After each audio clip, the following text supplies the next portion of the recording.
I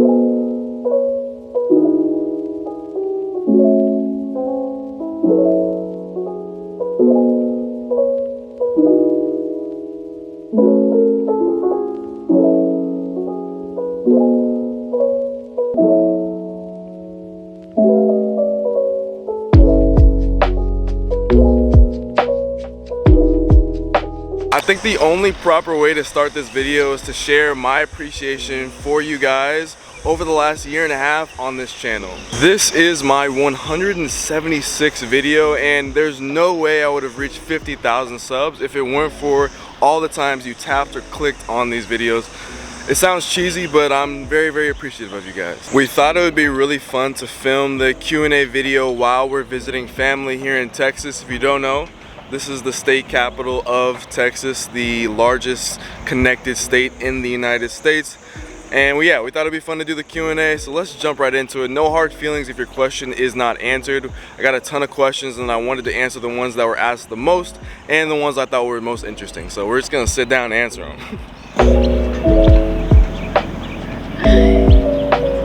Alright, question number one, which is what inspired you to start making videos? And I think that there's three kind of key points that inspired me to start making YouTube videos. The first one being I always loved watching YouTube videos. I was always a big fan of YouTube, and so naturally when you watch something or you consume something a lot, you think to yourself, can I do this? And that's kind of was my thought process. I also realized that creating YouTube videos could be an actual career. So when I realized that, I did my research, I did my homework on how do you turn making videos on the internet into a career, and when I found out I could do that, I was like, okay, that also propelled me to start making videos. And then lastly, fashion is just one of my biggest passions, without a doubt. Like, I love making these videos for you guys. Every day I make a new video, it's like a whole nother experience, and I absolutely love it. So those are the three reasons. So the next question is, what do you do with clothes that don't get worn that much? And my answer is kind of twofold. Either I sell them, either on secondhand markets if they're valuable, if their value's gone up or down, or people are interested in them, and you kind of know whether or not an item has that value or not.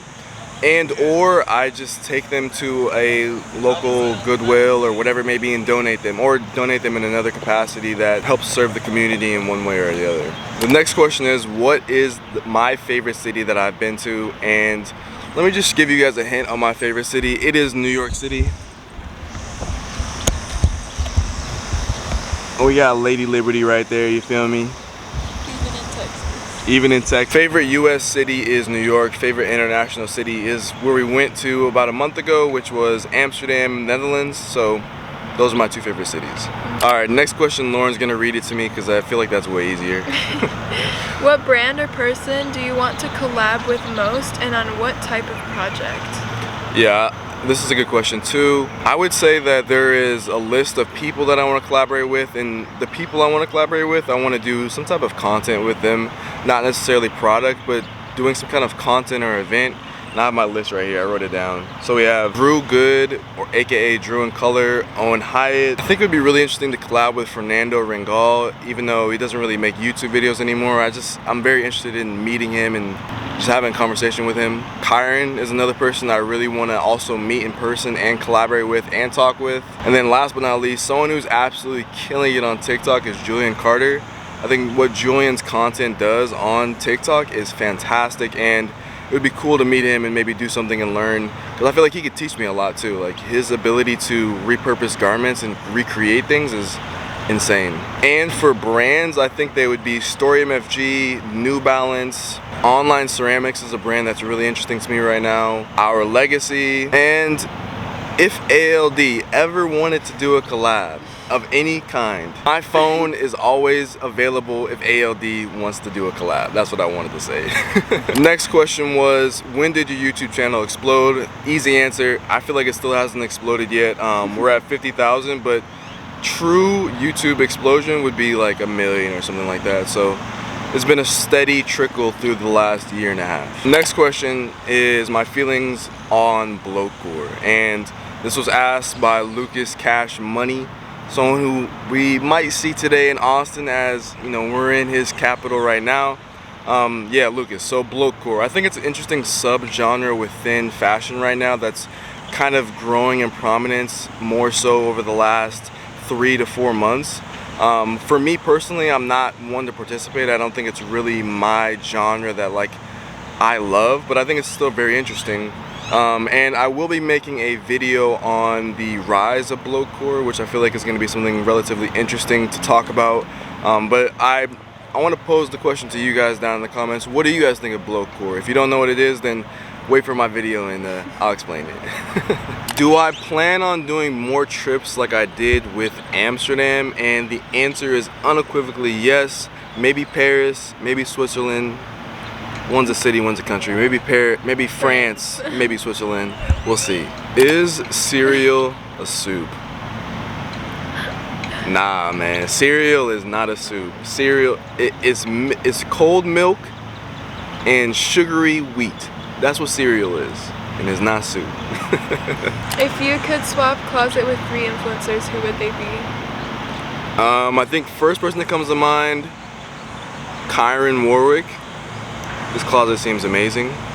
Sanjeev is another person. And then who else did I put? Arab Lincoln.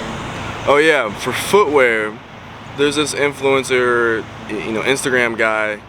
His name is Arab Lincoln. That's his ad on Instagram. And I feel like he has one of the most dopest, cleanest sneaker collections on the internet. So him. And if he wants to, you know, send me a couple sneakers, I wouldn't be mad. So my favorite shoe at the moment, I would have to say the Jound 990 V3s. I wore them a ton while I was in the Netherlands, and they're a beautiful shoe. I love 990s, more specifically the V3 or the V4. I'm excited for the V6, but yeah, those are my favorite shoes, the Jound 990 V3s. So my first pair of New Balances were the New Balance 990 V4, the like Arctic Fox, Arctic white colorway, and I got them I think in 2019. Yeah, 2019 I believe. So Congrats, my G. What's the sauce on getting to 50K? my guy, I think it's Erwin who said that, or someone, I can't remember who said that. A lot of people said that. Thank you for all the congratulations, first and foremost. The sauce on getting the 50K. My boy, it's been a long road. It's not easy. It's not easy. I think that there are 3 things that stand out to me on the journey to 50K. I think number 1, consistency is very, very important. You have to post consistently. You have to put the reps in. Just like with anything else. If you're a swimmer, if you're a basketball player, if you're an author, you gotta put the reps in. So consistency helps you put the reps in. And then you also always have to, Lauren just sneezed. So sorry. You also have to keep improving. When you make videos, you'll see where you can improve the video for the next time. Whether it is saying or how you edit, the music you use, or whatever may be involved in the video. Continuously improve, and you'll see that your channel will grow if you take the right steps to always improve the content. Last but not least, I would say create unique aspects about your channel. So whether that be, for me, my intro is Drew What It Do. I have a PVV. There's different things that I say in my outro every single time. Create these kind of like very signifying things about your YouTube channel. And I think people appreciate that, and they appreciate that consistency in every video. Will you ever make cut and sew garments? And the answer is yes, I will someday. Drew in Color is someone I look up to and who's doing a fantastic job with her cut and sew hoodies. So without a doubt, I want to make some cut and sew pieces. Opinions on gatekeeping. I don't really love gatekeeping. I think it's something that only hurts the culture. It only hurts the culture really in terms of fashion.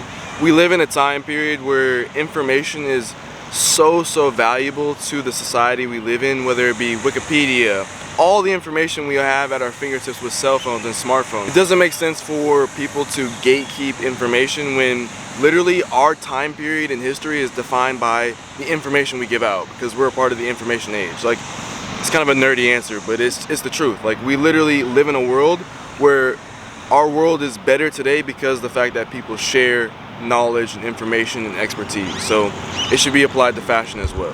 Next question is, who is your fashion influencer? And I'm assuming you mean favorite fashion influencer. And the answer to that question is Julian Carter. On TikTok, his videos are insane. I don't watch a ton of TikTok, but whenever a Julian Carter video comes up in my For You page, I watch it. What did you study in college? What did I study? What did I study in college? Me? I'm just kidding.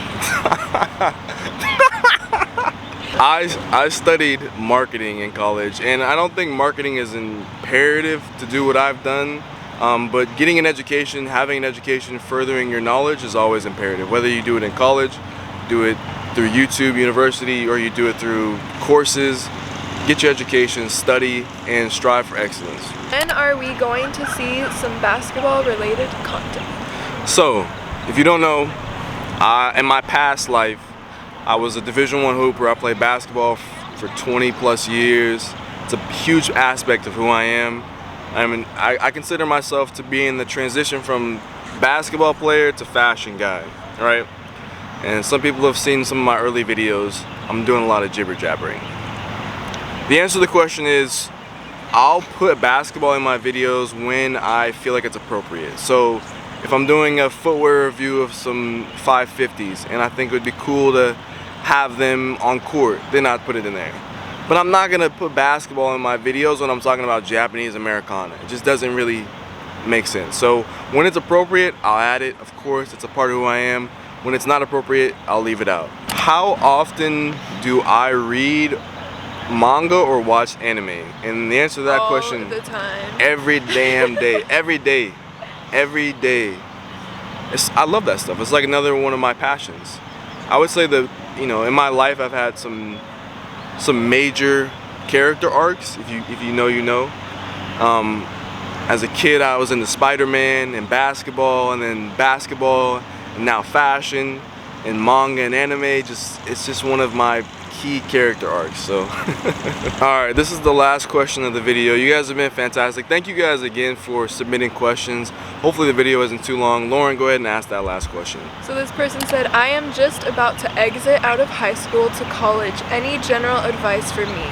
So yeah, I have like four general pieces of advice for anybody transitioning from being in school to entering into the real world. Number one, I say follow your heart. I think your heart knows what you want to do, and even if you can't necessarily do it right away, do a little bit of it every day, whatever that is for you. Second is work hard. I think in America specifically and across the world, the most successful people are the people who work the hardest, the people who reap the best benefits of success, not just inherited success, are those who work hard, put the time in, and achieve their goals. And that also goes hand in hand with striving for personal excellence. Third, I would say that we need more kindness in the world, and we should strive to have more kindness towards others. There's a lot of problems in the world, and we all know about them, right? And I think kindness just bodes so well for a community, for your own personal well-being, and for the well-being of the people around you. So it's a huge aspect that I try to incorporate into my life. One of my best friends has always been a huge influence on me in regards to that, and so is Lauren. And so I think kindness is very important. And then number four, last but certainly not least, don't be afraid to make mistakes. Life isn't this ongoing roller coaster of just ups. You're gonna go up and down and up and down, and making mistakes is one of the best things any person can do if they're trying to achieve something really worthwhile. It doesn't come easy. Obviously, like making this channel hasn't come easy. I've made tons of mistakes. I've said things where I'm incorrect. I had to go through the gauntlet of editing, and I've made mistakes. So just don't be afraid to make mistakes, and don't be afraid to make mistakes in your day-to-day life. That's how you learn about things. That's how you learn from things, right? That's how you learn how to do things the right way. You make the mistake and you learn from it, and then you move on. So yeah, that's the 50K Q&A. Like I said, we're in Texas right now, as the capital. We got all these people looking at us like, what the heck are these crazy people talking about? We got the lawnmowers going. They cutting the grass all day today. They're not stopping. They're just gonna cut the grass in perpetuity, literally. It's literally been all morning. Thank you guys so much for watching the videos over the last year and a half. As always, I'm spreading peace, love, and positivity in 2022. So that means I'm spreading peace, love, and positivity to you.